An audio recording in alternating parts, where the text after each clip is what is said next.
My husband Miles abandoned me during labor to attend his business conference in Monaco, texting, "Some women handle this better than others," while I delivered our daughter alone, until the hospital administrator walked in with keys to a private jet and said, "Your grandmother's instructions were very specific about what to do if he wasn't here." The pregnancy test felt like holding lightning in my hands. Two perfect pink lines stared back at me from the small plastic window, bold and undeniable. After 3 years of trying, 3 years of disappointment and carefully timed hopes, this was finally happening. Before we jump back in, tell us where you're tuning in from, and if this story touches you, make sure you're subscribed, because tomorrow, I've saved something extra special for you. I pressed my palm against my still flat stomach, imagining the tiny miracle growing inside me. My heart hammered against my ribs as I burst through the bathroom door of our Manhattan penthouse, the test clutched in my trembling fingers like a winning lottery ticket. The morning sunlight streamed through the floor-to-ceiling windows, casting everything in golden possibility. "Miles!" I called out, my voice cracking with pure joy. "Miles, you have to see this." He looked up from his laptop at the marble kitchen island, his perfectly styled dark hair catching the light. His expensive suit was already pristine at 7 a.m., Miles never did anything halfway. His eyes flicked to the test in my hands, then immediately back to his screen. "Okay," he said, his tone flat as if I'd just told him we were out of coffee. That's something." Something, the word hit me like ice water. My world had just shifted completely off its axis, and he called it something. I stood there in my silk pajamas, holding proof of the family we'd discussed for years, and watched him scroll through whatever was apparently more important on his laptop. "Aren't you excited?" I whispered, my voice barely audible in the vast space of our home. "Sure, babe. Just processing," he replied without looking up. "You know I've got the Singapore presentation today. Big client." That night, I lay awake planning our announcement. Maybe we could hire a photographer for one of those cute reveal photos with tiny baby shoes. Or perhaps a dinner party where we'd surprise both our families simultaneously. I imagined the squeals of delight from my sister Ellen, the congratulatory embraces, the immediate planning for baby showers and nursery colors. Sleep came fitfully, filled with dreams of tiny fingers and first steps, of Miles reading bedtime stories and teaching our child to ride a bike.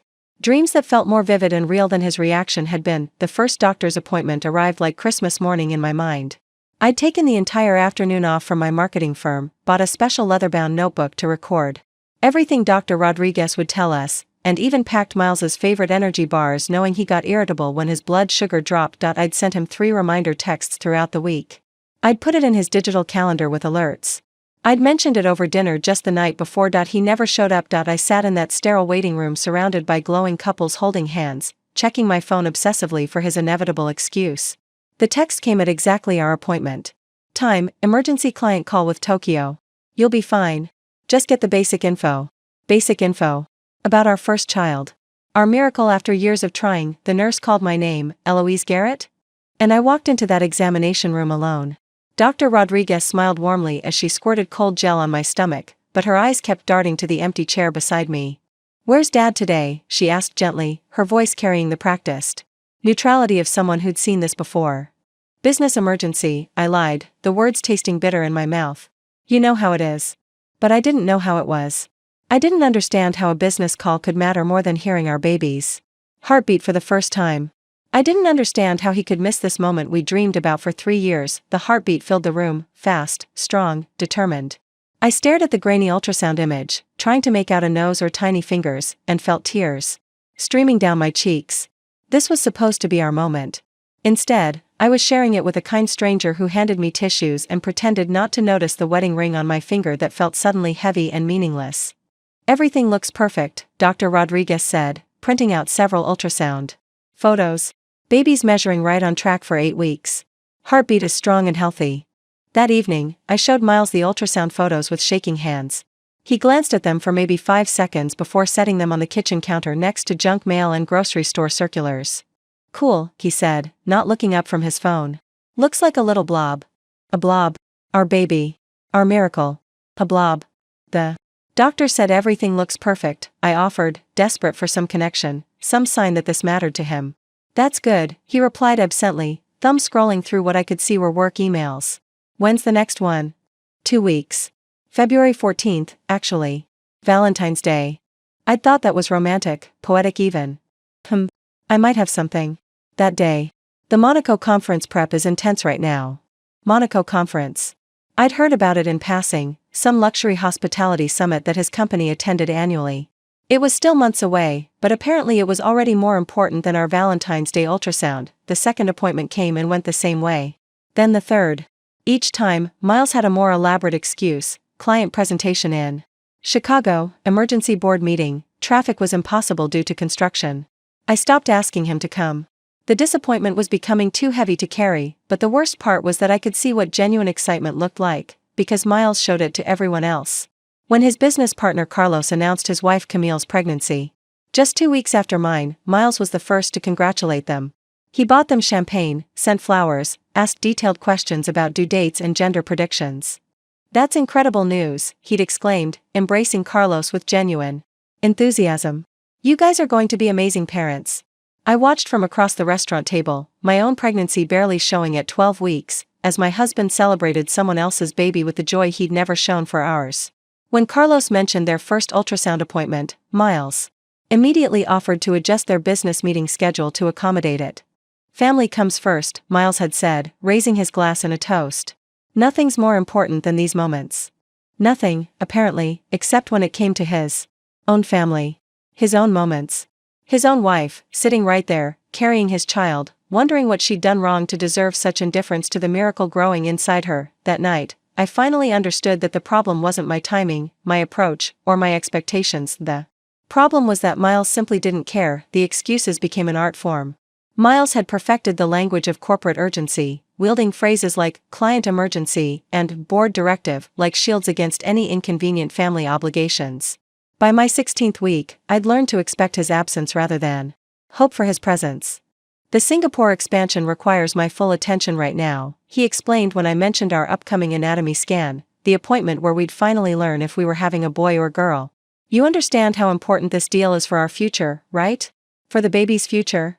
He had a way of making his abandonment sound like sacrifice, his selfishness like strategy. "The Singapore deal would set us up financially," he claimed. "The Monaco conference would secure our long-term stability. Every missed appointment was an investment in our family's security, even though our family barely existed in his mind." Dr. Rodriguez had stopped asking about Miles after the fourth solo visit. Instead, she'd begun offering subtle accommodations. That spoke volumes about what she'd witnessed in her practice. "Would you like me to print extra copies of the ultrasound photos?" she'd ask gently. Sometimes partners appreciate having their own set when they can't make it. Extra copies that would sit untouched on kitchen counters, buried under business documents and conference itineraries. The anatomy scan fell on a Thursday afternoon in March. I'd blocked out the entire day, knowing this appointment would be longer, more detailed. We'd finally see our baby's face clearly, count fingers and toes, learn whether to buy pink or blue. I'd even bought a small gift bag with "It's a" cards inside, planning to surprise Miles with the gender reveal when he came home. "Definitely can't make this one," he'd said over breakfast, not looking up from his phone. "Luis is flying in from Madrid specifically for our Monaco prep meeting. These international partnerships don't wait for convenient timing." Luis Mendoza was Miles's business partner, a charming Spaniard who'd built a hospitality empire across Europe. I'd met him several times at company events, always impeccably dressed, always charismatic, always treating me with the kind of warm attention that made Miles's coldness feel even more stark by comparison. "The anatomy scan is kind of a big deal," I said carefully, knowing that pushing too hard would only make him more defensive. "It's when we find out the sex." "I know what it is," he replied, finally looking up with mild irritation. "We'll celebrate when I get home. Maybe we can go to dinner or something." Preparing and narrating this story took us a lot of time, so if you are enjoying it, subscribe to our channel, it means a lot to us. Now back to the story. Maybe. Even our celebrations were conditional, dependent on his schedule, his mood, his willingness to briefly acknowledge the life growing inside me. I drove to the appointment alone, again, parking in the medical center garage that had become as familiar as my office building. The waiting room was full of couples, as always, men holding their wives' hands, rubbing their backs, asking questions about the upcoming procedure with genuine concern and excitement. Eloise? The ultrasound technician, Sandra, had become my favorite member of Dr. Rodriguez's team.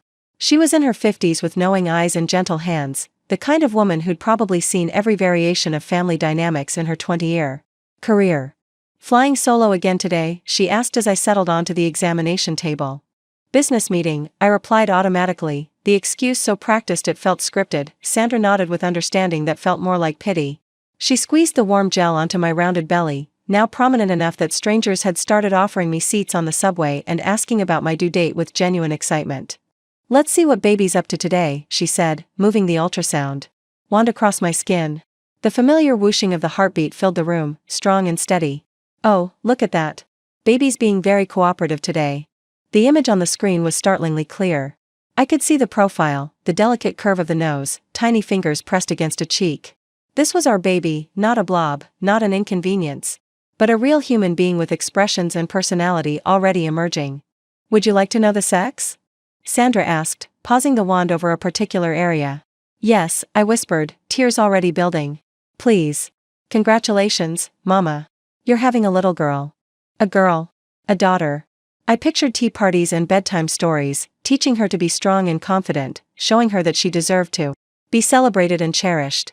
Everything I was struggling to remember about my own worth. Sandra printed out a dozen photos, more than usual. "These are beautiful images," she said, handing me the warm prints. "Dad's going to love seeing these." I nodded, knowing the photos would likely meet the same fate as all the others. A brief glance before being filed away with utility bills and takeout menus. The drive home gave me time to plan the reveal. I stopped at a boutique baby store and bought the tiniest pink dress I could find, soft as a whisper with delicate white embroidery around the collar. I arranged the ultrasound photos on our dining table with the dress, creating a small shrine to our daughter's first official portrait session. Miles arrived home at nearly 9 p.m., his tie loosened and his hair slightly disheveled from what he claimed was a 12-hour strategy session with Luis. "How'd it go?" he asked absently, dropping his briefcase and immediately reaching for his phone to check messages. "We're having a girl," I said, gesturing toward the dining table display. He glanced over, his expression neutral. "Cool. A girl." He picked up one of the ultrasound photos, studied it for perhaps 10 seconds, then set it down. "Did they say everything looks healthy?" "Perfect. She's perfect." "Good. That's good." He was already walking toward his home office, phone pressed to his ear. "Luis, sorry, just got home. What were you saying about the Monaco venue specifications?" I stood in our dining room, surrounded by evidence of our daughter's existence, listening to my husband prioritize conference logistics over meeting his child for the first time.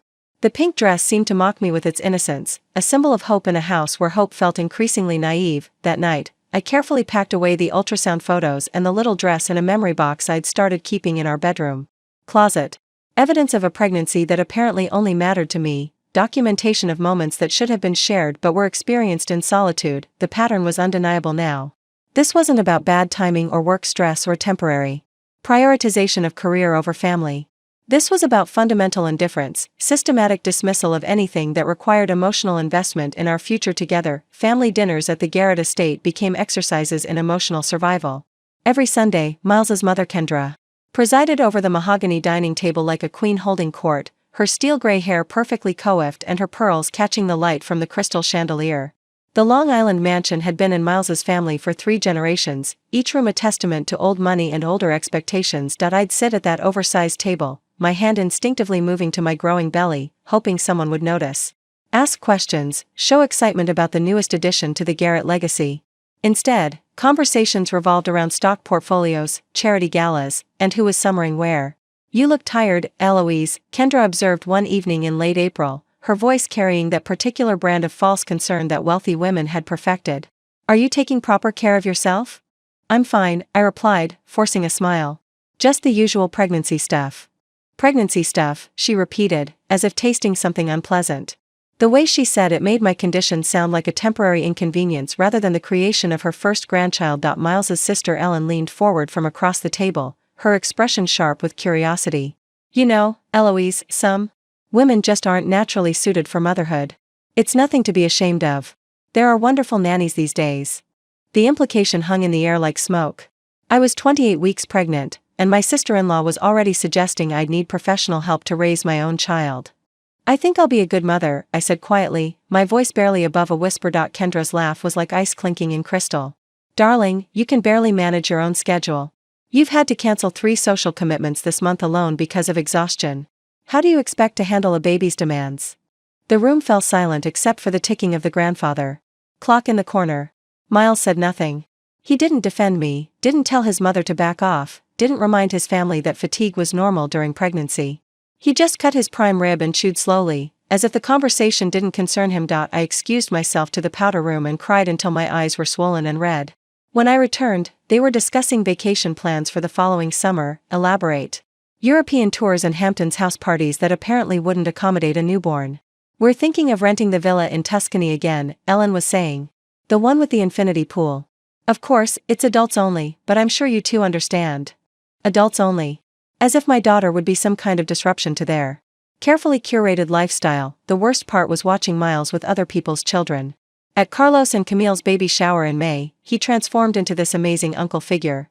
He arrived with an armload of expensive gifts, a hand-carved rocking horse from Italy, organic cotton blankets that cost more than most people's weekly salary. This is incredible, Miles, Carlos said, examining the rocking horse with genuine awe. You didn't have to do this. Are you kidding? Miles replied, his face lighting up with enthusiasm I never saw at home. This little guy deserves the best. I can't wait to teach him to play tennis at the club. I watched from across the room as Miles knelt down to Camille's level, placing his hands gently on her belly to feel the baby kick. His expression was tender, patient, completely engaged in the moment. He's going to be a heartbreaker, Miles said, grinning as the baby moved under his touch. Just like his dad. Camille beamed, her hands covering Miles's as they felt her son's movements together. We're so lucky to have you both as his godparents. Godparents. Miles had agreed to be godfather to Carlos's baby while barely acknowledging his own child's existence. Later that evening, I brought up the contrast as gently as possible. You seemed really excited about Carlos and Camille's baby today. Well, yeah, Miles replied, loosening his tie. It's a big deal. They've been trying for years. We tried for 3 years too, I reminded him. He paused, his shirt halfway unbuttoned. That's different. How is it different? It just is, Eloise. Don't make everything about you. Don't make everything about you. As if wanting my husband to show enthusiasm for our own child was somehow selfish, the nursery remained untouched well into my 3rd trimester. Our spare bedroom still looked like a showroom for expensive furniture that no one used, a cream leather chaise lounge, built-in bookshelves filled with coffee table books about architecture and wine. Miles had promised we'd start shopping for baby furniture after the Monaco conference was finalized. There's plenty of time, he'd say whenever I brought up cribs or changing tables. The conference is taking up all my mental bandwidth right now. Once Monaco is settled, we can focus on baby stuff. Monaco had become the excuse for everything. Why he couldn't attend childbirth classes. Why he couldn't help me research pediatricians. Why he couldn't even discuss potential names for our daughter. I've been thinking about Isabella, I mentioned. One evening over dinner. It was my grandmother's name. He replied, not looking up from his phone. Luis is sending the final attendee list. The Monaco thing is really coming together. Or maybe Catherine, after your grandmother? Whatever you think is best, he said absently. Oh, this is interesting. They've confirmed the yacht reception for the closing night. It's going to be incredible. Incredible. His business conference was incredible. Our daughter's name was whatever I thought was best. I started making all the decisions alone. Pediatrician interviews, hospital pre-registration, birth plan preferences, all handled during my lunch breaks or evenings while Miles worked late on Monaco preparations. The conference was still 3 months away, but it had already consumed our entire life. My own mother's reaction cut the deepest. When I called to tell her about our daughter's first kick, she sighed like I'd interrupted something important. That's nice, dear. How's Miles handling the pregnancy? He's been busy with work, I said carefully. Well, you know how men are. They don't really connect until the baby arrives. Your father was the same way. But I remembered my father being excited about my birth. I'd seen the photos of him in the delivery room, tears in his eyes as he held me for the first time. I'd heard the stories of how he'd painted my nursery himself, reading pregnancy books and talking to my mother's belly every night. Miles didn't even acknowledge that I had a belly unless someone else mentioned it first. The isolation was suffocating. I'd scroll through social media, watching other pregnant women surrounded by supportive families, elaborate baby showers, partners who seemed genuinely excited about becoming fathers. The contrast made my chest ache with a loneliness so profound. It felt like drowning, but I had no idea that the drowning had only just begun. The revelation of what genuine care looked like came in fragments, each one making Miles's indifference more glaring and deliberate. It started with Edward, the doorman at our Manhattan building, who'd worked there for 15 years and treated every resident like family. Mrs. Garrett, he called out one morning in June as I struggled with grocery bags and my unwieldy 32-week belly. Let me help you with those. Edward immediately took the bags, his weathered face creased with concern. You shouldn't be carrying heavy things like this. Where's Mr. Garrett? Business trip, I said automatically, though Miles was actually upstairs in his office, on yet another Monaco planning call with Luis. Well, that's no good, Edward said, shaking his head as he pressed the elevator button for me. My Maria was pregnant with our youngest last year, and I didn't let her carry so much as a purse. You call me next time you need groceries brought up, okay? That's what I'm here for. In the elevator, I found myself blinking back tears. Edward, who barely knew me beyond polite hallway greetings, showed more concern for my well-being than my own husband had in months. The contrast became impossible to ignore at Carlos and Camille's gender reveal party the following weekend. Their backyard was transformed into a pink and blue wonderland, with balloons and banners and a dessert table that looked like something from a magazine. But what struck me wasn't the elaborate decorations, it was watching Carlos hover around Camille like a protective guardian angel. Honey, you've been on your feet too long, he said, guiding her to a cushioned chair. Let me get you some water. Did you take your prenatal vitamin this morning? Camille laughed, but not in a way that suggested annoyance. Carlos, I'm fine. Stop fussing. I'll stop fussing when our son is 18 and moved out, he replied, pressing a kiss to her forehead. Maybe not even then. I watched Miles observe this interaction with what appeared to be amusement rather than recognition. He didn't see a model for how he should be treating me. He saw Carlos being overly dramatic about a normal biological process. When the moment came to reveal the baby's gender, Carlos had tears in his eyes as he and Camille cut into the cake together, revealing blue frosting inside. It's a boy, Carlos shouted, lifting Camille off the ground and spinning her carefully, both of them laughing and crying simultaneously. We're having a son. The entire party erupted in cheers. Carlos immediately called his parents in Mexico, speaking rapid Spanish while Camille wiped happy tears from her cheeks. Luis pulled out his phone to record a congratulations video to send to Carlos's extended family in Madrid. This calls for champagne, Miles announced, raising his glass high. To Carlos and Camille, and to baby Mendoza. I stood in that backyard, holding my own belly where our daughter kicked regularly now, watching my husband toast another couple's pregnancy with enthusiasm he'd never shown for his own. The irony was so sharp it felt like a physical pain. Later, as we helped clean up, I overheard Carlos talking to Luis about nursery preparations. I've already started painting, Carlos said, his voice bright with excitement. Camille picked this perfect shade of sage green. Very calming, she says. Good for the baby's development. And you're taking paternity leave? Luis asked. 6 weeks, minimum. Maybe more if I can swing it. These first months are so important, you know? I don't want to miss anything. 6 weeks. Carlos was planning to take 6 weeks off work to bond with his newborn son. Miles hadn't even taken 6 hours off work to attend our ultrasound appointments. The drive home was quiet until Miles finally spoke. Nice party. Carlos is really going all out for this baby thing. It's not a thing, I said quietly. It's his child. You know what I mean. The whole production. Gender reveal parties, nursery themes, paternity leave. When we were kids, fathers didn't get so involved in all the baby stuff. Your father wasn't involved? Miles shrugged. He provided for us. Made sure we had everything we needed. That's what fathers do. Provide. As if love could be measured in bank deposits and trust funds, the most painful contrast came during a dinner party at Kendra's house 2 weeks later. Ellen's friends were there with their families, and the conversation inevitably turned to children and grandchildren. I listened to these women, all from Miles's social circle, talk about their sons and sons-in-law with glowing pride. David was at every single appointment. Ellen's friend Margaret was saying about her daughter's husband. He even took notes. During the childbirth classes. Said he wanted to be the best birth partner possible. Oh, that's nothing, another woman chimed in. My son-in-law installed a special app on his phone to track contractions. He was more prepared than the doctors. The women laughed, but it was warm laughter, full of appreciation for men who stepped up during pregnancy.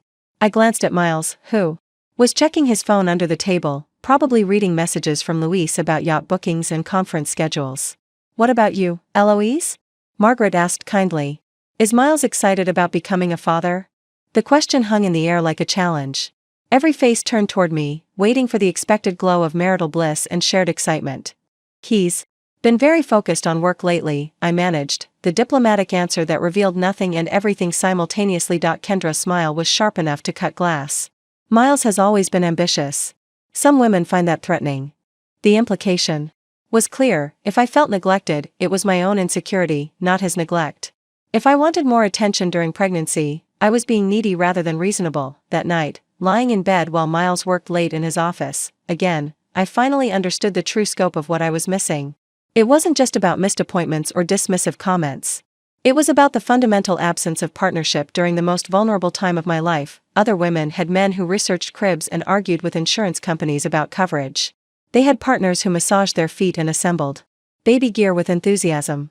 They had husbands who saw pregnancy as a shared experience rather than an inconvenience to be managed around work schedules. I had Miles, who was already mentally in Monaco while I grew our daughter alone in Manhattan. The contrast was so stark it felt like living in two different realities, one where pregnancy was celebrated and supported, and another where it was tolerated at best, ignored at worst. I was about to discover which reality would define our daughter's birth. The broader circle of abandonment revealed itself slowly, like poison seeping through water. It wasn't just Miles who treated my pregnancy as an inconvenience, it was a systematic network of dismissal that extended through both our families and social circles. My own mother's reaction had been the first warning sign, but I'd convinced myself it was just her personality, her generation's approach to pregnancy. Eleanor Blackwood had always been more concerned with appearances than emotions, more focused on social standing than maternal warmth. When I called to share our 20-week ultrasound photos, her response was predictably lukewarm. "That's lovely, dear. How's Miles handling all the changes?" The changes. As if pregnancy was something that happened to him rather than me.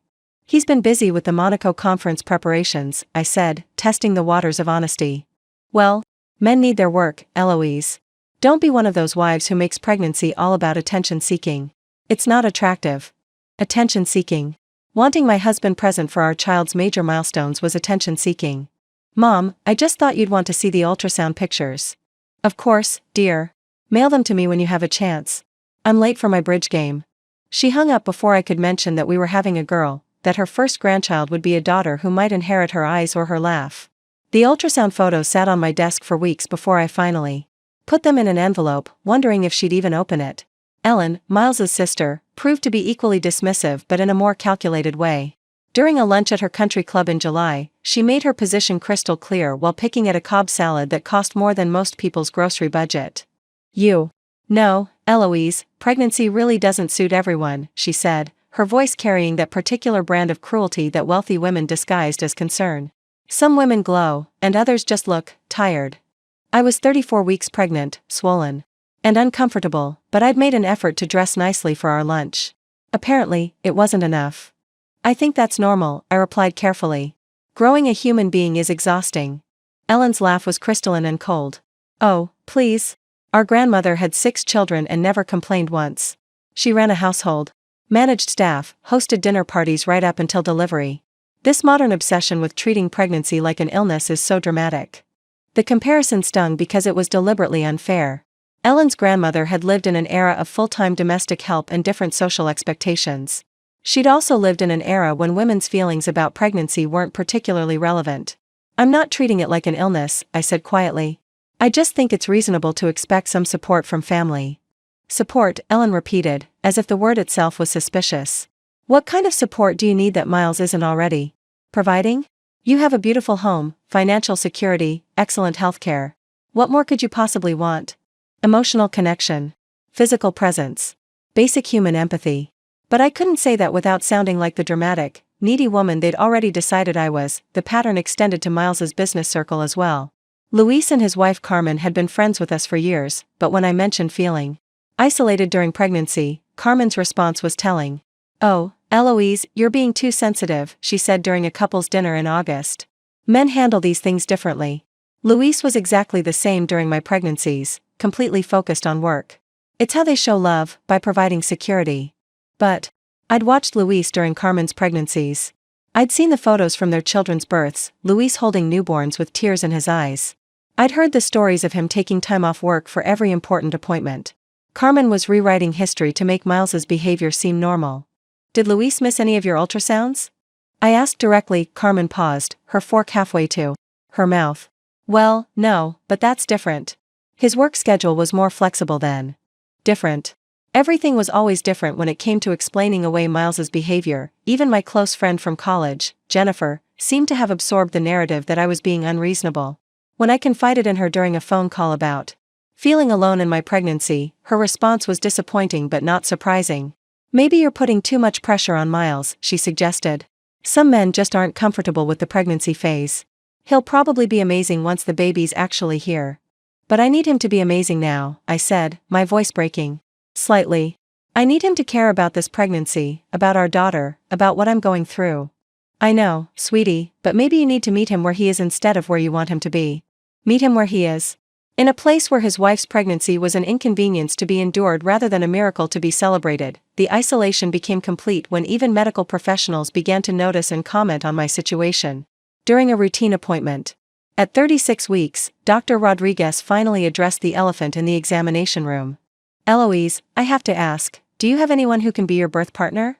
Someone reliable who can advocate for you during labor? The question caught me off guard. My husband will be there. Dr. Rodriguez's expression was carefully neutral. Will he? I've been practicing obstetrics for 20 years, and in my experience, partners who aren't present during pregnancy often struggle with the intensity of labor and delivery. What do you mean? Labor can last many hours. It requires patience, emotional support, physical assistance. It's not something you can just show up for without preparation or investment. She wasn't directly criticizing Miles, but the implication was clear. She'd seen this pattern before, and it rarely ended well for the laboring mother. Maybe you should consider having a backup person, she continued gently. A sister, a friend, your mother? Someone who's been invested in this pregnancy. From the beginning? I thought about my options. Ellen, who'd spent months undermining my confidence? My mother, who treated pregnancy like an attention-seeking phase. Carmen, who thought men showing up was optional. There was only one person who'd consistently shown genuine care and excitement about my pregnancy, my college roommate Camille, not Carlos's wife, but my friend from Northwestern who'd moved to Boston after graduation. She'd called every week to check on me, sent care packages when morning sickness was brutal, remembered every appointment date and always asked for updates. I'll think about it, I told Dr. Rodriguez, but I was already planning the phone call. That evening, while Miles worked late on final Monaco preparations, the conference was now just 6 weeks away, I called Camille. Of course I'll be your birth partner, she said without hesitation. I was hoping you'd ask. I already requested time off work just in case. Just in case. She'd been preparing to support me without even being asked, while my own husband couldn't be bothered to mark my due date on his calendar. Thank you, I whispered, tears flowing freely for the first time in weeks. I was starting to think I was crazy for wanting someone there who actually cared. You're not crazy, Eloise. You deserve to have people fighting for you, especially during something this important. For the first time in months, I felt less alone. But I had no idea that my grandmother had been fighting for me all along, from beyond the grave, in ways that would soon change everything. The contractions started at 3:47 a.m. on a Tuesday in September, exactly 1 week before my due date. I'd been lying in bed listening to Miles's steady breathing, my hand resting on my tight belly, when the first wave hit, a deep, radiating pain that wrapped around my lower back like a steel band tightening. I lay still for several minutes, timing the sensation, wondering if this was finally it or just another false alarm. The second contraction came 18 minutes later, stronger and more insistent. By the third one, I knew our daughter had decided it was time to make her entrance. Miles, I whispered, gently shaking his shoulder. I think I'm in labor. He stirred slightly, mumbling something incoherent before rolling away from me. The digital clock on his nightstand glowed 4:23 a.m. in harsh red numbers. Miles, I said louder, another contraction building. The contractions are getting regular. We need to start timing them. He cracked one eye open, squinting at me in the darkness. Are you sure? First babies usually take forever. Can't this wait until morning?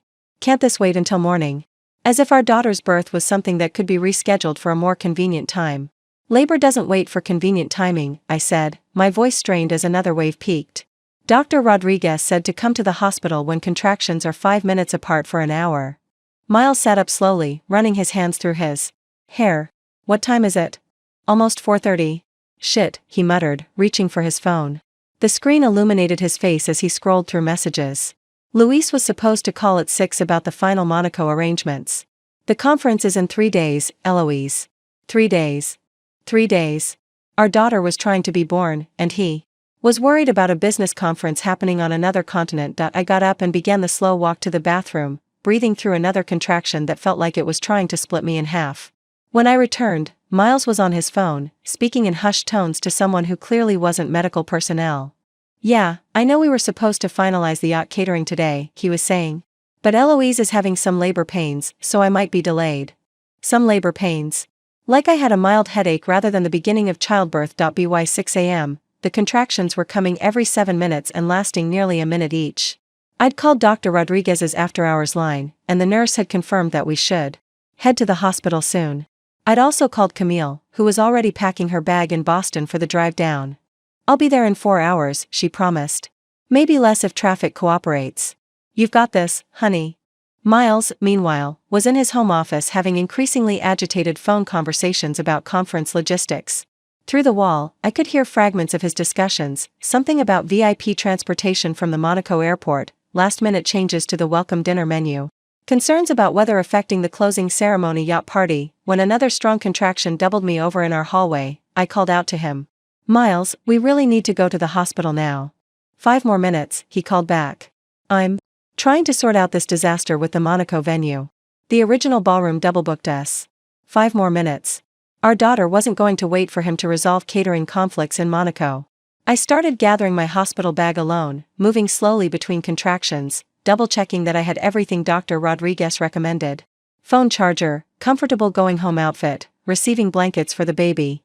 Miles's voice carried from his office, animated and urgent as he discussed wine selections and seating arrangements for people who weren't his wife or daughter. At 7:15 a.m., I stood in the doorway of his office, hospital bag in hand, breathing through a contraction. That made me grip the doorframe for support. "Miles, I'm calling a car. The contractions are 5 minutes apart." He looked up from his laptop, his expression torn between irritation and mild concern. "Right now? Can't you wait until I finish this call? Luis is freaking out about the Monaco setup. Our daughter is coming whether Luis is freaking out or not." Miles sighed, the sound of a man being asked to make an unreasonable sacrifice. "Fine. Let me just send this email about the transportation schedule." While he typed furiously, I called the car service myself. 20 minutes, they promised. I used the time to send a group text to our families, in labor. Heading to Presbyterian Hospital. Baby coming today. The responses came quickly, but not the ones I'd hoped for. "Ellen, how exciting. At the spa today, but we'll try to stop by later." "Kendra, wonderful news. Unfortunately, I'm flying to Martha's Vineyard this afternoon. But we'll visit when I return." "My mother, that's nice, dear. I have book club tonight but maybe tomorrow." Even Carlos, who'd been so excited about his own baby, sent a brief message, "Congrats. In Monaco for the conference prep. Give Miles my best." Monaco conference prep.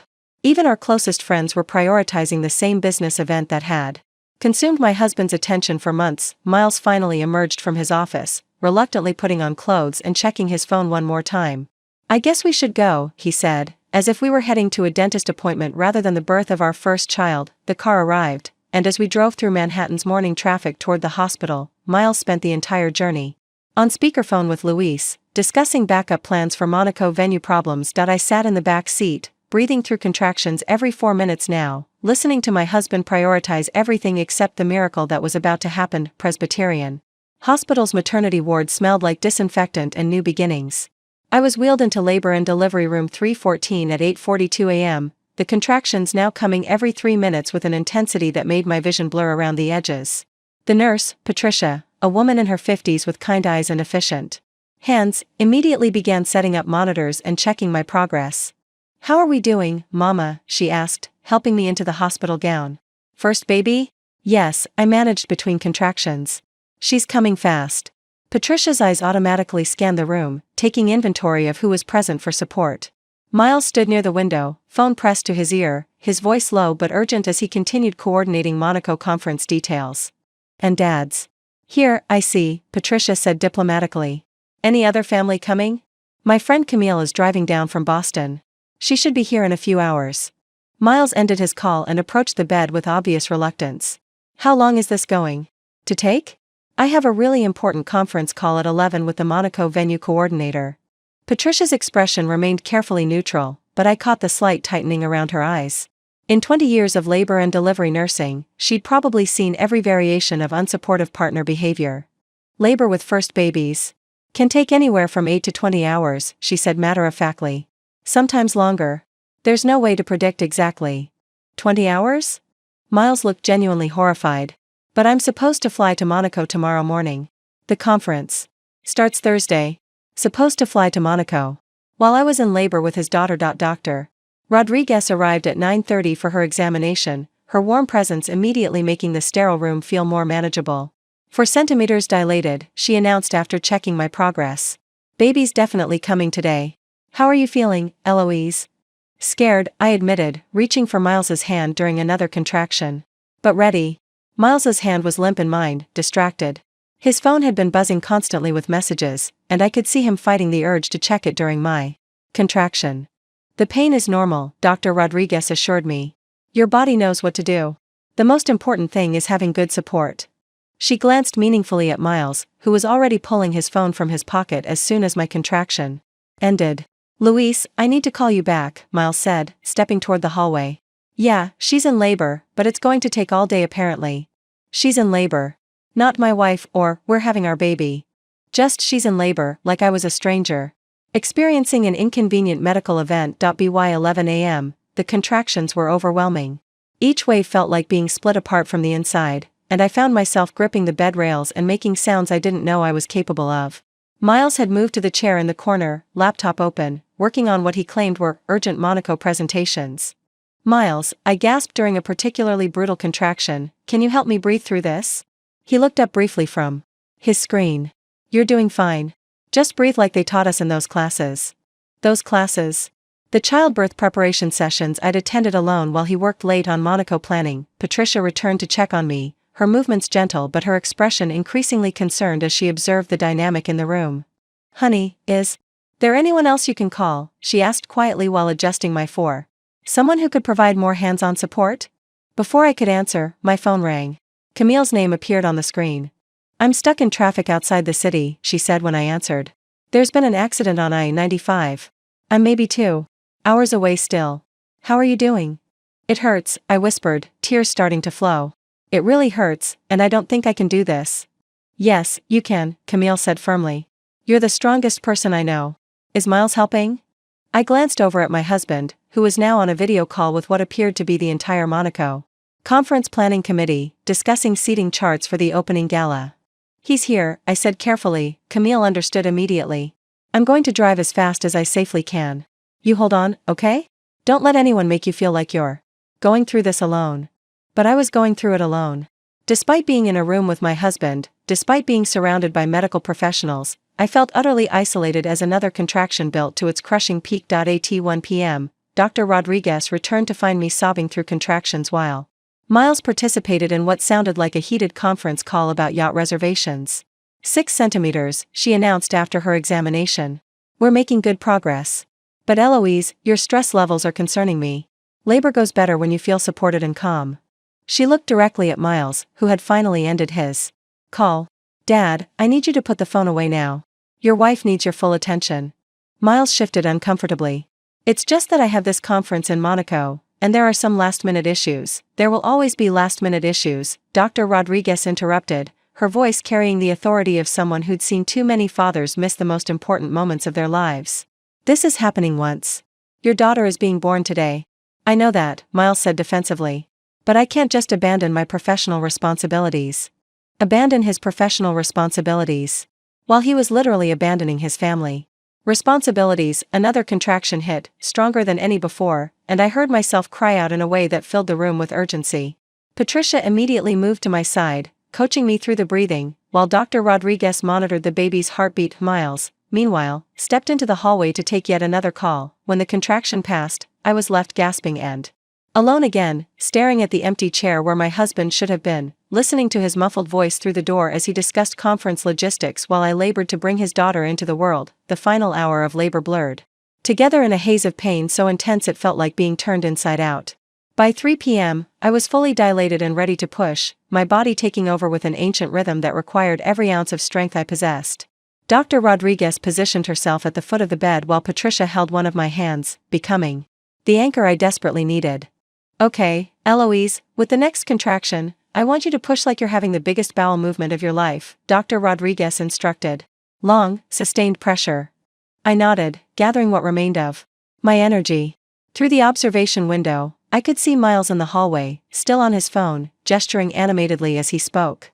Even now, even during the moment our daughter would enter the world, he was somewhere else entirely. The contraction built like a tsunami, and I bore down with everything I had, feeling our baby move lower, closer to meeting us. Patricia wiped my forehead with a cool cloth. That's it, honey. She's coming. I can see her head. She's coming. Our daughter was almost here, and her father was discussing catering menus in a hospital hallway. Miles. I called out between contractions, my voice hoarse from hours of labor. She's coming now. He held up one finger through the window, the universal signal for, just one more minute, and continued his conversation. Dr. Rodriguez's expression hardened. Patricia, can you please get the father in here? His daughter is about to be born. Patricia left my side and returned moments later, shaking her head. He said he's on an important call about some emergency in Monaco. Something about a cancelled venue. A cancelled venue. While his daughter was being born, another contraction seized me, and this time I could feel everything changing, my body opening completely as our baby moved through the birth canal.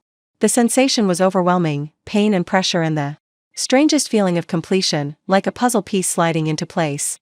I can see her head. Dr. Rodriguez announced. Dark hair, just like Mom. One more push, Eloise. I looked toward the window where Miles still stood with his back to us, completely absorbed in his conference crisis. This was it, the moment we'd waited for, planned for, dreamed about, and he was missing it for a business meeting. The final contraction built with the force of a freight train, and I pushed with every muscle in my body, feeling our daughter slip into the world at 3:47 p.m. on September 15th. Her cry filled the room immediately, strong, healthy, indignant at being displaced from her warm home. She's here. Patricia exclaimed, tears in her eyes. She's perfect. Dr. Rodriguez placed our daughter on my chest, this tiny, slippery miracle covered in vernix and blood, her eyes squeezed shut as she announced her arrival to anyone who would listen. I looked down at her wrinkled face, her impossibly small fingers, her shock of dark hair, and felt my heart break and heal simultaneously. She was beautiful. She was healthy. She was mine, but the delivery room, which should have been filled with celebration and excited phone calls and partners crying with joy, contained only the medical staff, one exhausted mother, and the muffled sound of business negotiations through a closed door. What's her name? Patricia asked gently, helping to clean our daughter while she lay on my chest. I looked toward the hallway where Miles was still gesturing emphatically, his priorities crystal clear. Isabella. I whispered, choosing the name I'd mentioned months ago that he'd never responded to. Isabella Rose Garrett. Isabella Rose. A perfect name for a perfect baby whose father was too busy to witness her birth. Dr. Rodriguez clamped and cut the umbilical cord, officially separating Isabella from the body that had grown her for 9 months. Dad usually likes to cut the cord, she said diplomatically. Should we wait for him? No, I said firmly. Don't wait. As they cleaned Isabella and performed the standard newborn assessments, I heard the ding of the elevator down the hall. Moments later, Camille burst through the door like a hurricane, her hair wild from driving with the windows down, her eyes immediately seeking mine. Did I miss it? She gasped, rushing to my bedside. She just arrived, I said, tears streaming down my cheeks. Meet Isabella. Camille's face crumpled with emotion as she looked at our tiny daughter. Oh my God, Eloise. She's perfect. Absolutely perfect. She was the first person to truly celebrate Isabella's arrival. While Miles discussed yacht policies with strangers in Monaco, Camille took photos of those first precious moments, held my hand while I delivered the placenta, and asked all the questions that new fathers typically asked about weight and length and APGAR scores. 7 pounds, 2 ounces, Patricia announced. 20 inches long. Perfect APGAR scores. She's a healthy, beautiful baby. Finally, Miles ended his call and entered the room, his expression more relieved about resolving his business crisis than excited about meeting his daughter. He approached the bed cautiously, as if unsure of his role in this scene. So, it's over, he asked, glancing at Isabella briefly before checking his phone again. Everything went okay? It's over. As if childbirth was something to be endured rather than celebrated. Miles, I said quietly, meet your daughter. Isabella Rose. He looked down at her with the same detached interest he'd shown the ultrasound photos months ago. She's small. She's perfect, Camille said firmly, her protective instincts already activated, but even as I held our beautiful daughter, surrounded by the chaos of post-birth procedures and Camille's tears of joy, I felt a profound emptiness. Where Miles's wonder should have been, our daughter had entered the world, and her father had missed it entirely. The soft knock on my recovery room door came 3 hours after Isabella's birth, barely audible above the gentle hum of medical equipment and my daughter's occasional soft whimpers. I was lost in studying her tiny fingernails, marveling at how perfect they were, when a woman in an expensive navy suit entered with unusual hesitation. Mrs. Garrett, she said, her voice carrying a strange formality I hadn't heard from any other hospital staff. "I'm Margaret Chen, hospital administrator. I have something for you." She held a set of keys, not the plastic hospital bracelet or medical forms I'd been expecting, but actual metal keys on an elegant silver keychain that caught the afternoon light streaming through the window. The keychain bore an intricate engraving that made my breath catch, the same rose pattern from my grandmother's jewelry box, the one that had sat on her vanity when I was a child. "I don't understand," I whispered, shifting Isabella carefully in my arms. "What are these for?" Margaret glanced at Camille, who was dozing in the uncomfortable visitor's chair after driving 4 hours and staying by my side through labor, then looked back at me with obvious curiosity. "These came from the law firm of Whitmore and Associates," she continued, pulling a sealed envelope from her leather portfolio. "The delivery instructions were very specific. I was to give these to you only if you were alone during your delivery." My heart stuttered. Alone. Someone had anticipated that I might be abandoned during childbirth. "What do you mean, alone?" I asked, though I was afraid I already knew. Margaret unfolded a crisp piece of paper from her jacket pocket. "I was given a list of names," she said carefully. "If any of these people were present and actively participating in your labor and delivery, I was instructed to hold on to this until they left." The paper trembled in my free hand as I read the names typed in neat legal font: Miles Garrett, Kendra Garrett, Ellen Morrison, Eleanor Blackwood, Carlos Mendoza, Luis Mendoza. Everyone who should have been here. Everyone who wasn't. "I don't understand who sent this," I said, my voice barely above a whisper. Margaret's expression softened with professional sympathy. "The envelope should explain everything. The law firm was very clear that this was to be delivered immediately after birth, but only under these specific circumstances." Camille stirred in her chair, her eyes opening as she sensed the tension in the room. "What's going on?" "I don't know yet," I said, staring at the keys that felt warm and substantial in my palm. "Someone sent these. Someone who knew I might be alone today." The envelope was thick, expensive stationery with my grandmother's maiden name embossed in elegant script at the top, Victoria Rose Blackwood. My grandmother had died when I was 12, but her memory had always been a source of comfort during difficult times. She'd been the one person in my family who'd made me feel unconditionally loved. "Should I stay?" Margaret asked gently, "or would you prefer privacy?" "Stay," I said quickly, needing witnesses to whatever I was about to discover. "Please stay." The envelope opened easily, releasing the faint scent of the lavender sachets my grandmother had kept in all her drawers. The letter inside was in her handwriting, elegant, flowing script that I'd recognize anywhere, but the paper looked fresh. "Recent. My dearest Eloise," it began, and I had to stop reading to wipe my eyes. "If you're reading this letter, then too things have happened. You've given birth to your child, and you've been abandoned by those who should have supported you most. I wish I could say I'm surprised, but I've been watching your marriage for years, sweetheart, and I've seen the patterns." I looked up at Margaret, confused. "This doesn't make sense. My grandmother died 16 years ago." Margaret consulted her notes. The law firm indicated these instructions were left by Victoria Rose Blackwood and updated regularly through a trust mechanism. The final instructions were modified just 6 months ago. 6 months ago.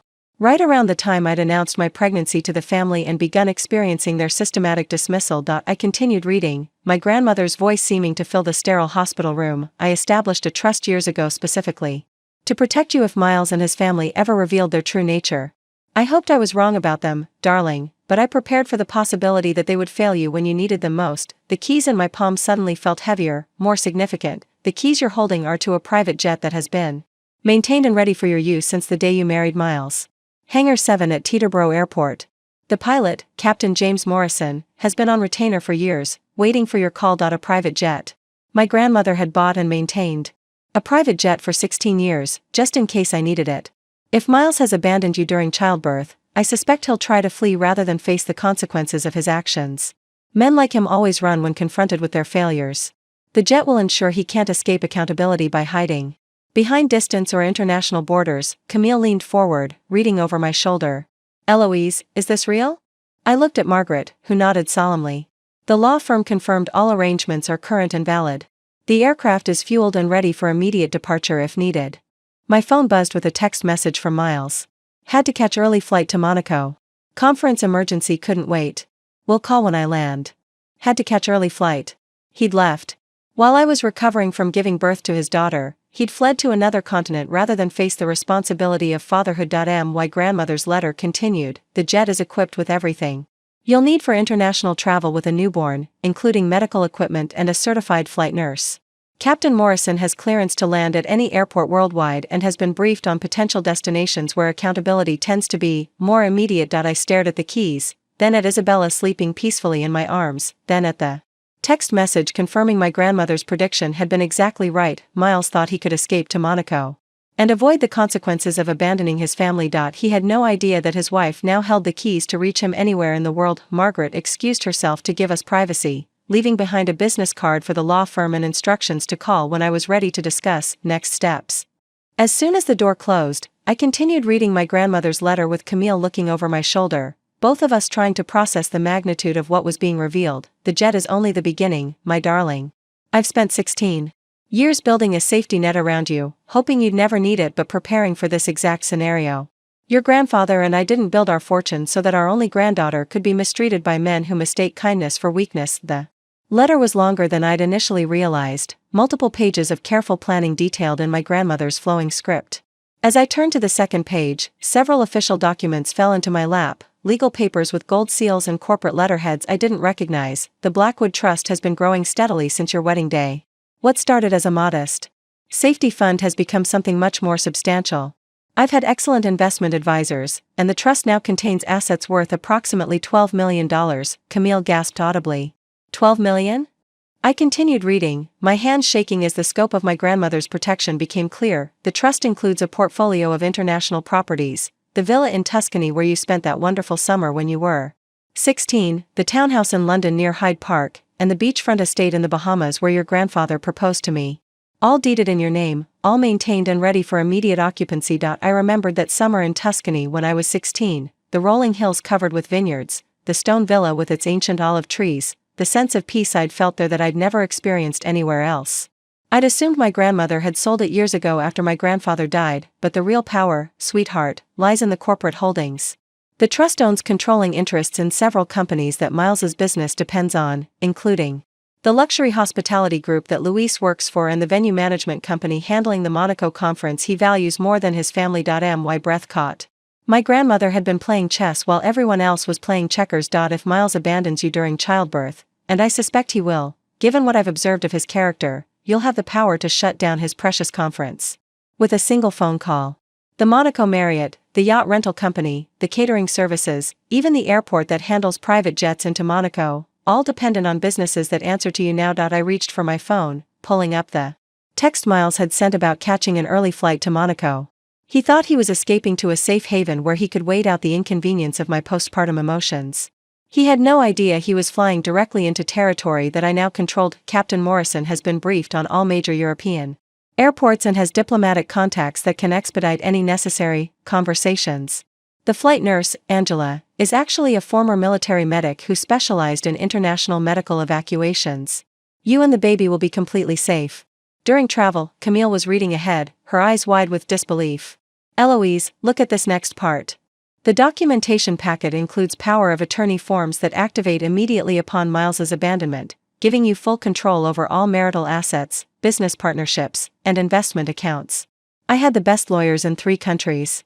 Structure this to be absolutely airtight. The legal papers in my lap suddenly made sense. They weren't just random documents, but a carefully orchestrated transfer of power that had been triggered the moment Miles chose his conference over his daughter's birth. I've also taken the liberty of documenting his patterns of emotional abandonment. The private investigator I hired has been quietly recording his choices for months: missed appointments, dismissive communications, clear evidence that his neglect has been systematic rather than circumstantial. She hired a private investigator? Camille whispered. I flipped to the next page, which contained a summary of surveillance findings that made my chest tighten with validation and grief. Timestamps of every missed appointment, photos of Miles at business dinners while I sat alone at prenatal classes, even recordings of phone conversations where he complained to Luis about my drama and neediness during pregnancy. The investigators' report will be particularly useful if Miles attempts to claim parental rights later while having abandoned his responsibilities during your most vulnerable time. Family courts take a dim view of fathers who prioritize business travel over childbirth. My grandmother had thought of everything. While I'd been doubting my own perceptions and questioning whether I was being too demanding, she'd been collecting Evidence that my abandonment was real, systematic, and legally significant. The final component of your protection, darling, is the most important. You now have choices. You can go to Monaco and confront him directly, forcing him to face the consequences of his actions in front of his precious business colleagues. You can exercise your corporate authority and shut down his conference entirely. Or you can simply disappear with your daughter to any of your properties worldwide and build a new life without him. I looked down at Isabella, who was sleeping peacefully against my chest, unaware that her life had just changed completely. Her father thought he'd abandoned us to powerlessness, but my grandmother had spent 16 years ensuring the opposite. Whatever you choose, know that you are not alone, you are not powerless, and you are not dependent on people who have proven themselves unworthy of your love. You are my granddaughter, Eloise Rose, and you are stronger than they could ever imagine. The letter was signed with the same flourish I remembered from birthday cards and Christmas gifts, followed by a phone number and the words, "Call Captain Morrison when you're ready to fly." The hospital room door swung open with theatrical timing just as I was calling Captain Morrison to confirm the jet's readiness. Ellen appeared first, her designer heels clicking against the linoleum floor, carrying an enormous bouquet of white roses that probably cost more than most people's car payments. Behind her came Kendra, resplendent in a cream-colored Chanel suit, her expression carefully arranged into what she imagined looked like grandmotherly concern. "Darling," Ellen exclaimed, her voice pitched at the perfect volume to suggest deep emotion while maintaining her social polish. "We came as soon as we could. The traffic from the Hamptons was absolutely impossible." I glanced at the clock on the wall, 8:47 p.m. Isabella had been born over 5 hours ago. The birth certificate lay completed on my bedside table, with only my signature in the parent section, the father line conspicuously blank. "Traffic," I repeated flatly, my voice carrying none of the warmth they expected. The keys to the private jet felt solid and empowering in my palm, hidden beneath Isabella's receiving blanket. Kendra approached with her practiced grandmother smile, the one she'd probably been rehearsing since receiving my text about labor. "Oh, my precious granddaughter," she cooed, reaching toward Isabella with perfectly manicured hands. "Let me hold her." "No," I said simply, adjusting my hold on Isabella protectively. Both women froze, confusion flickering across their faces. In their world, new grandmothers had automatic rights to newborn babies, regardless of their behavior during pregnancy. "What do you mean, no?" Kendra asked, her voice carrying the edge of someone unaccustomed to being denied anything. "I mean no. She's sleeping, and I don't want her disturbed." Camille shifted in her chair, fully awake now and watching the interaction with the wariness of someone who'd witnessed my abandonment firsthand. She'd been here for the labor, the delivery, the first precious hours of Isabella's life. She'd earned her place in this room. They hadn't. Ellen rushed forward with her flowers, her expression desperate to reclaim some semblance of family celebration. "These are from the garden at the estate. I thought they'd brighten up this dreary room." The irony wasn't lost on me. Ellen, who'd spent months undermining my confidence about motherhood, was now trying to brighten my recovery room with flowers after missing the most important day of my life. "That's thoughtful," I said without any genuine warmth. "You can put them on the windowsill." "Where's Miles?" Kendra asked, her eyes scanning the room as if he might be hiding behind medical equipment. "Surely he's not still at the office?" The question hung in the air like a challenge. They still didn't know that their golden boy had fled to Monaco while I gave birth to his daughter. "Miles had a conference emergency," I said, watching their faces carefully. "He caught an early flight to Monaco." The silence that followed was deafening. Even Ellen, who'd mastered the art of social recovery from awkward moments, couldn't immediately respond to the revelation that Miles had abandoned his wife and newborn daughter for a business trip. "Monaco?" Kendra finally whispered, her composure cracking slightly. "Today? But surely the conference could wait." "Apparently not," I interrupted. "The yacht reservations were more urgent than meeting his daughter." Camille made a small sound of disgust from her chair, the kind of noise that spoke volumes about what she thought of Miles's priorities. Ellen attempted damage control, her voice taking on the desperate brightness of someone trying to normalize the abnormal. "Well, you know how important that conference is for his career. He's probably devastated to miss these first hours, but I'm sure he'll make it up to you both when he returns." "Make it up to us?" As if missing your child's birth was something that could be compensated for with flowers and promises. "When does he return?" Kendra asked, settling into the visitor's chair as if planning an extended stay. "I have no idea," I replied honestly. He didn't mention an end date for his emergency. The truth was beginning to sink in for them. Miles hadn't just stepped out for a quick business call, he'd fled the country rather than face the responsibility of fatherhood. Their perfect son and brother had revealed himself to be exactly what my grandmother had predicted, a man who would run when faced with real emotional demands. "This is just a misunderstanding," Ellen said, her voice higher now, more strained. "Miles would never intentionally miss something this important. There must be some explanation." "There is an explanation," I said calmly. "He chose a business conference over his daughter's birth. The explanation is that his priorities were clear." Kendra's face had gone pale beneath her carefully applied makeup. The realization that her son had abandoned his wife during childbirth was apparently penetrating even her practiced denial. "Surely there's something we can do," she said, reaching for her phone. "I could call him, explain that he needs to come home immediately." "Don't bother," I said, my voice steady and final. "He made his choice." Ellen and Kendra exchanged glances, uncertainty creeping into their expressions. They'd arrived expecting to play their roles in a traditional family celebration, proud grandmother and supportive sister-in-law arriving to welcome the newest Garrett heir. Instead, they'd walked into the aftermath of abandonment, faced with a daughter-in-law who was no longer seeking their approval or validation. "Well," Ellen said, her social training kicking in to fill the uncomfortable silence, "we're here now. That's what matters. Family comes together during important moments. Family comes together." 5 hours late, after the important moment had already passed, with excuses about traffic and spa appointments. I looked at these women who'd spent my entire pregnancy making me feel inadequate and unwanted, now desperately trying to position themselves as supportive family members. The contrast with Camille, who'd driven 4 hours and stayed by my side through labor, couldn't have been starker. "Yes," I agreed quietly, settling Isabella more securely in my arms. "Family does come together during important moments. It's interesting to see who actually shows up." The atmosphere in the room shifted dramatically when I reached for the legal documents my grandmother had left for me. Ellen and Kendra watched with growing apprehension as I carefully arranged the papers on my bedside table, keeping Isabella secure in one arm while handling what appeared to be official corporate letterheads and gold-sealed certificates. "What are those?" Kendra asked, her voice carrying the wariness of someone who'd spent her life around legal documents and recognized their significance. "Documentation," I replied simply, lifting the first page for them to see. "From the Blackwood Trust." Both women went very still. The Blackwood name carried weight in their social circles, old money, older connections, the kind of generational wealth that opened doors and wielded influence. But my grandmother had died years ago, and my grandfather's estate had supposedly been settled long before I married Miles. Camille moved closer to help me manage the papers while holding Isabella, her eyes scanning the official seals and corporate logos with growing amazement. "Eloise, should you be sharing these?" "They should know," I said calmly. "Especially since their lives are about to change significantly." Ellen's laugh was nervous, forced. "Change how?" "These look like old estate documents.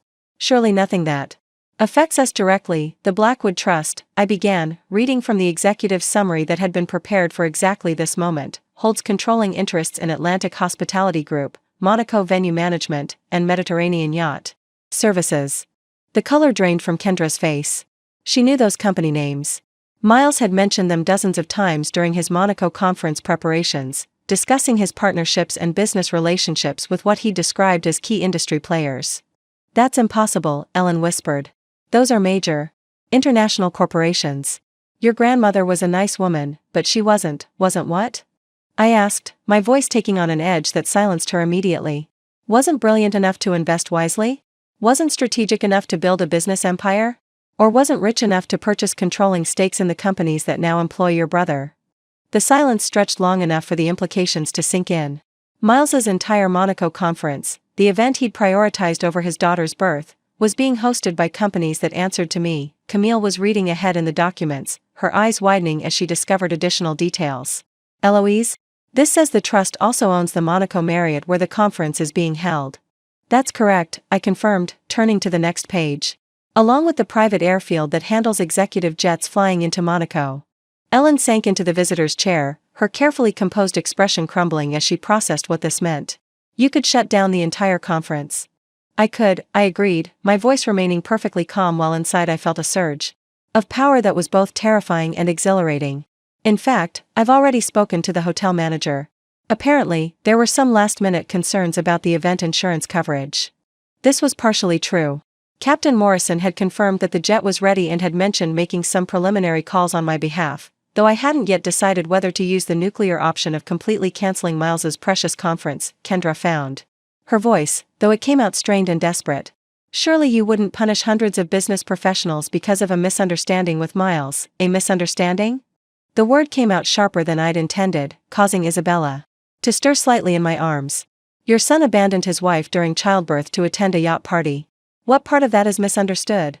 Ellen leaned forward, her expression shifting into the calculating look she wore during charity board negotiations. What do you want? Money? A formal apology? Surely we can resolve this without destroying Miles's career. I don't want anything from you, I said, the truth of that statement feeling liberating. This isn't about negotiation or resolution. This is about consequences. Camille held up another document, her voice filled with awe. There's more. The trust has a private medical facility in Switzerland, property in 7 countries, and, oh my God, Eloise, look at this investment portfolio. The portfolio summary was staggering even to me. My grandmother had spent 16 years turning a modest inheritance into an international empire, all while maintaining the facade of being a pleasant widow who liked gardening and charity work. The total liquid assets alone, I read aloud, are valued at approximately $47 million. Kendra's phone slipped from her trembling hands, clattering against the hospital floor. Ellen made a small choking sound, as if the numbers had physically struck her. This changes everything, Ellen whispered, finally understanding that their family dynamic had shifted permanently. Miles doesn't know, does he? Miles, I said, adjusting Isabella as she began to wake up, is currently at a conference hosted by companies I control, staying at a hotel I own, planning to celebrate on a yacht that operates under my licensing agreements. When he tries to fly home, he'll discover that his access to private aviation in Europe has been complicated. The beauty of my grandmother's plan was becoming clear. Miles hadn't just fled to Monaco, he'd fled to a territory where I held all the power, surrounded himself with businesses that depended on my approval, and trapped himself in a luxury prison of his own making. You can't be serious about using this against him, Kendra said, her voice breaking slightly. He's your husband. The father of your child. He's a man who abandoned his family, I corrected gently. The father who chose not to be present for his daughter's birth. The husband who sent a text message instead of showing up for the most important day of our lives. Ellen was staring at the documents as if they might disappear if she looked away. What happens now? I smiled, feeling more peaceful than I had in months. Now we see if Miles is interested in being a father, or if he prefers to remain stranded in Monaco indefinitely.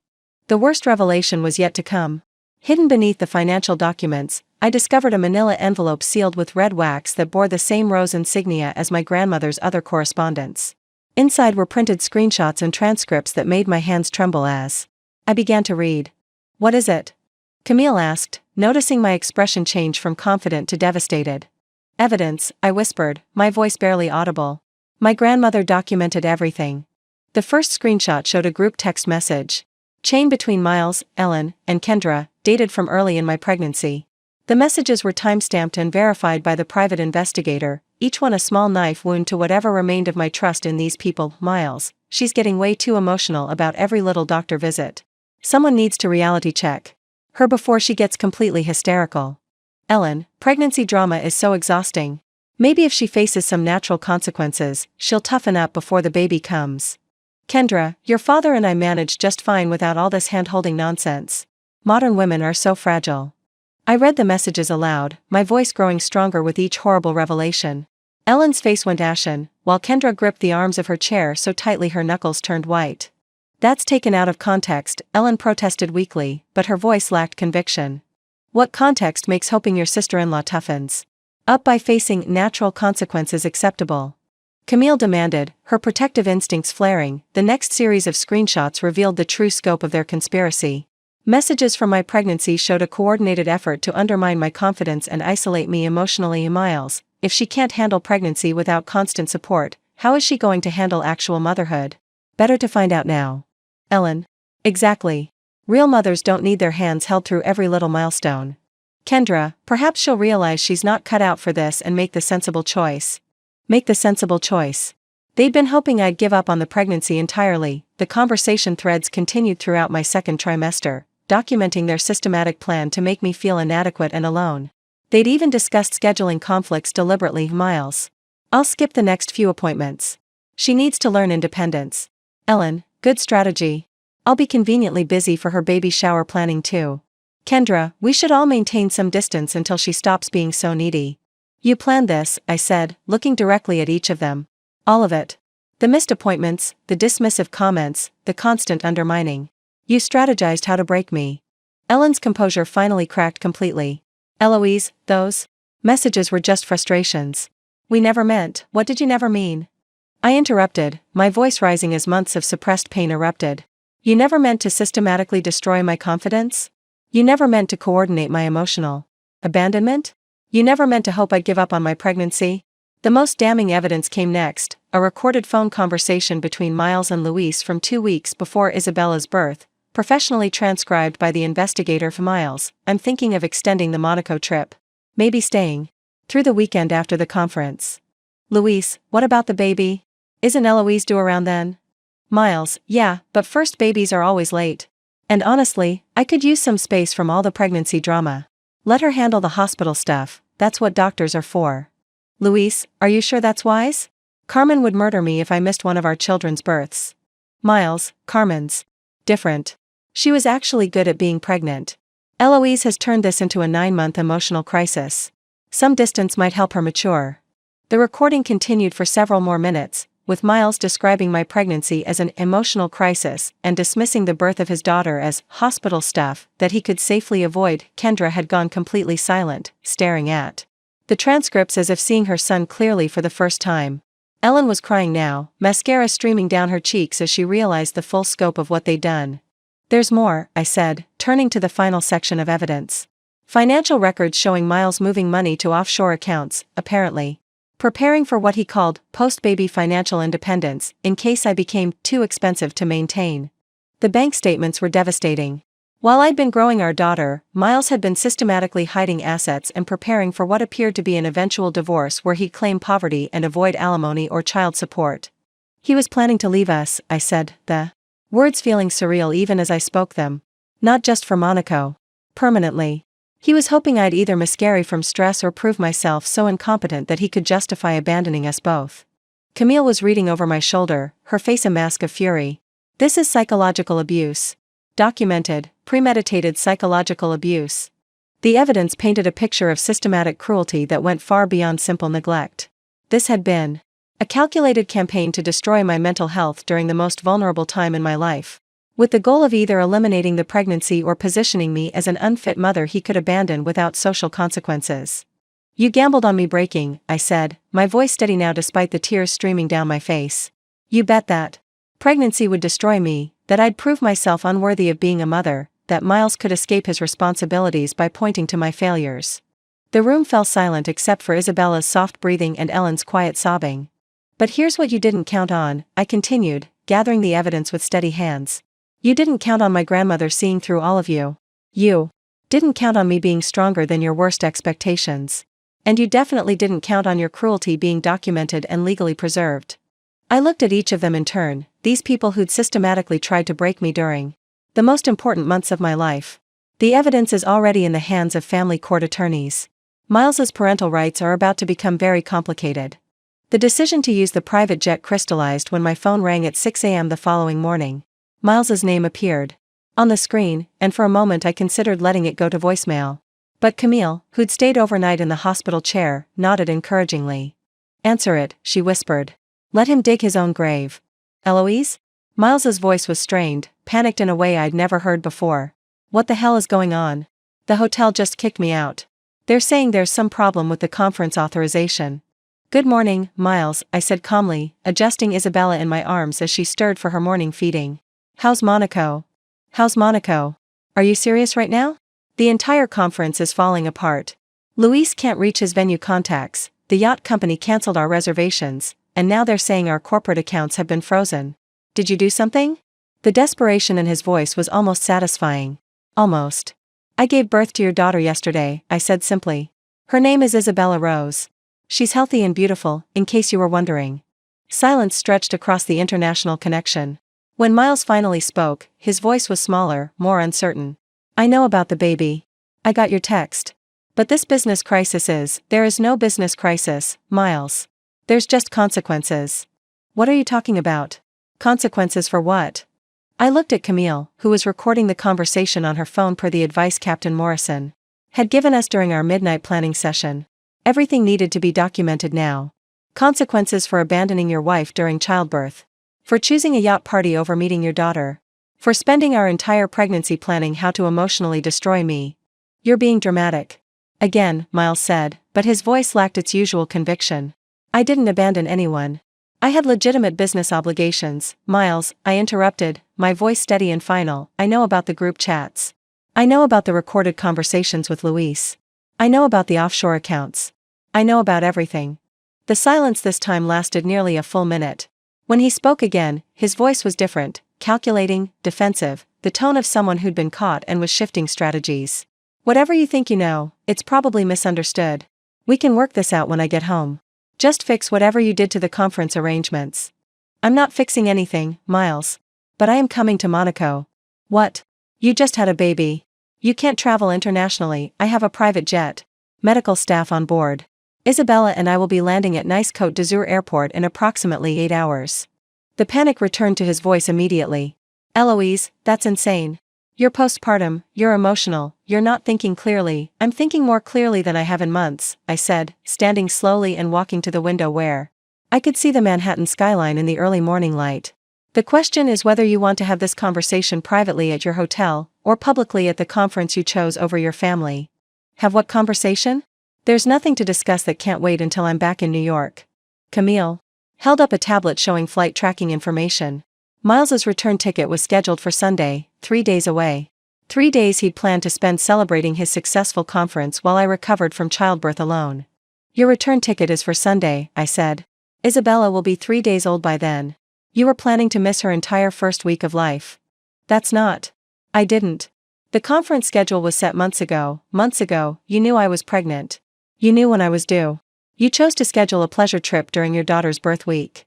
The conversation was being recorded, documented, added to the growing pile of evidence that would reshape our marriage permanently. But more than that, it was serving as my final test of whether Miles was capable of taking responsibility for his actions. He failed spectacularly. Look, I'll cut the trip short, okay? I'll fly back tonight if it's that important to you. But you need to fix this conference situation immediately. Luis is freaking out, people are flying in from all over Europe, Miles, I said, cutting through his bargaining. I'm not calling to negotiate. I'm calling to inform you that you have 2 choices. You can meet me at your hotel in Monaco to discuss the terms of our future relationship, or you can explain to a family court judge why you abandoned your newborn daughter for a yacht party. Camille was grinning now, giving me thumbs up as I found my voice in a way I never had before. Terms? What terms? Eloise, you're scaring me. This isn't like you. You're right, I agreed. The old me would have accepted your excuses, blamed myself for expecting too much, waited quietly for you to decide when your family was worth your attention. This version of me owns the companies that control your conference, has legal documentation of your systematic emotional abuse, and holds all the financial power you thought you were hiding. The line went quiet except for the sound of Miles's ragged breathing. I'll be in Monaco by evening, I continued. Room 1247 at the Marriott. We'll discuss how you plan to earn the right to know your daughter. I hung up before he could respond, feeling lighter than I had since the pregnancy began. The flight to Monaco in my grandmother's private jet was unlike anything I'd ever experienced. Captain Morrison, a distinguished man in his 60s with silver hair and kind eyes, greeted us at Teterboro Airport with the reverence of someone who'd been waiting years for this moment. Mrs. Garrett, he said, his voice warm with emotion, Mrs. Blackwood would have been so proud to see you using her gift. She always said you had her strength, even when you didn't know it yourself. The aircraft was a Gulfstream G650, its interior designed with cream leather and mahogany accents that somehow managed to feel both luxurious and comforting. But what took my breath away was how thoroughly prepared it was for Isabella and me. A complete mobile nursery had been installed, with a specialized infant seat approved for aviation, a changing station, and enough supplies for weeks of travel. Angela, the flight nurse, was a former military medic who radiated competence and calm. She examined both Isabella and me before takeoff, monitoring my post-delivery recovery and ensuring the baby was stable for international travel. Your grandmother thought of everything, Angela said, adjusting Isabella's tiny flight suit, custom-made, with rose embroidery that matched the family insignia. She had me updated on pregnancy medical protocols every year, just in case this day came. During the 8-hour flight, Camille and I processed everything that had happened in the past 24 hours. The evidence of systematic emotional abuse, the revelation of financial power, the complete shift in family dynamics. It felt surreal, like living inside someone else's life. Are you sure about confronting him in Monaco? Camille asked as we flew over the Atlantic. You could just stay at one of your properties and let the lawyers handle everything. I looked down at Isabella, who was sleeping peacefully in the specialized bassinet, completely unaware that her life was being shaped by decisions made at 40,000 feet. He needs to see her, I said finally. He needs to understand what he chose to miss. Not through photos or videos, but in person. He needs to look at his daughter and explain why a yacht party was more important than her birth. My phone had been buzzing constantly with increasingly desperate messages from Miles. Luis had apparently been fired from his position when the yacht company discovered their event insurance had been mysteriously cancelled. The conference attendees were stranded at various Monaco hotels, unable to access their reserved venues or transportation. Ellen had called 6 times, leaving voicemails that progressed from confused to panicked to outright begging. Kendra had sent a formal letter through her attorney, requesting a meeting to discuss family matters in a civilized manner. But the most telling communication came from Miles himself, a series of texts that revealed his true priorities. Even in crisis, please fix this. My career is being destroyed. Luis is threatening to sue. The whole industry is watching. I'll do whatever you want, just restore the conference arrangements. People are calling me irresponsible. This is humiliating. Not once did he mention Isabella. Not once did he ask about her health, her weight, whether she was feeding well. Even facing the collapse of his professional reputation, his daughter remained an afterthought. As we approached French airspace, Captain Morrison announced our descent into Nice. Through the window, I could see the glittering Mediterranean coastline, the luxury yachts dotting the harbor, the playground of the wealthy where Miles thought he could hide from consequences. Whatever happens down there, Camille said, squeezing my hand, remember that you hold all the power now. He needs you. You don't need him. I nodded, settling Isabella into her carrier for landing, preparing to walk into Monaco not as the abandoned wife who'd been left to labor alone, but as the woman who controlled every business, every venue, every escape route my husband had counted on. The reckoning was about to begin. The Monaco Marriott's presidential suite overlooked the harbor where dozens of luxury yachts bobbed in the Mediterranean evening light. I stood at the floor-to-ceiling windows, Isabella content in my arms, watching the conference attendees milling around the poolside bar below, business executives who had no idea their event was being controlled by the woman they'd never bothered to meet. Miles arrived at precisely 7 p.m., using the keycard I'd authorized for him. He looked haggard, his usually perfect appearance disheveled from a day spent trying to salvage his crumbling conference. His eyes immediately found Isabella, and for a moment, something flickered across his face, surprise, maybe even wonder, as he saw his daughter for the first time. She's so small, he said quietly, approaching cautiously as if I might disappear. 7 pounds, 2 ounces, I replied, not moving from the window. 20 inches long.